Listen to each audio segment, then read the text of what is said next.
ಕಡಬದ ಕಾಣಿಯೂರು ಗ್ರಾಮ ಪಂಚಾಯತ್ ವ್ಯಾಪ್ತಿಯ ದೋಲ್ಪಾಡಿ ಗ್ರಾಮದ ಇಡ್ಯಡ್ಕದಲ್ಲಿ ನೇಮ ನಡೀತಾ ಇದ್ದ ಸಂದರ್ಭದಲ್ಲಿ ದೈವ ನರ್ತನ ಮಾಡ್ತಾ ಇದ್ದಾಗಲೇ ಕುಸಿದು ಬಿದ್ದು ಮಾರ್ಚ್ 30ರಂದು ಇಹಲೋಕವನ್ನು ತ್ಯಜಿಸಿದಂತಹ ದೈವ ನರ್ತಕ ಕಾಂತು ಅಜಲರ ಕುಟುಂಬಕ್ಕೆ ಯಕ್ಷಧ್ರುವ ಪಟ್ಲ ಫೌಂಡೇಶನ್ ಟ್ರಸ್ಟ್ 1 ಲಕ್ಷ ರೂಪಾಯಿಗಳ ಆರ್ಥಿಕ ನೆರವನ್ನು ಘೋಷಣೆ ಮಾಡಿದೆ. ಯಕ್ಷಧ್ರುವ ಪಟ್ಲ ಫೌಂಡೇಶನ್ ಟ್ರಸ್ಟ್ ಸಭೆಯಲ್ಲಿ ದೈವ ನರ್ತನ ಸೇವೆಯಲ್ಲಿ ತೊಡಗಿರುವಾಗಲೇ ಇಹಲೋಕ ತ್ಯಜಿಸಿದ ಕಾಂತು ಅಜಲರಿಗೆ ಶ್ರದ್ಧಾಂಜಲಿಯನ್ನ ಅರ್ಪಿಸಲಾಯಿತು.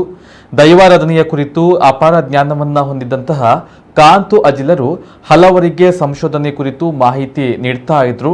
ಎಡಮಂಗಲದ ಪ್ರಮುಖ ದೈವಸ್ಥಾನಗಳಲ್ಲಿ ದೈವ ನರ್ತಕರಾಗಿ ಸೇವೆಯನ್ನ ಮಾಡ್ತಾ ಇದ್ರು.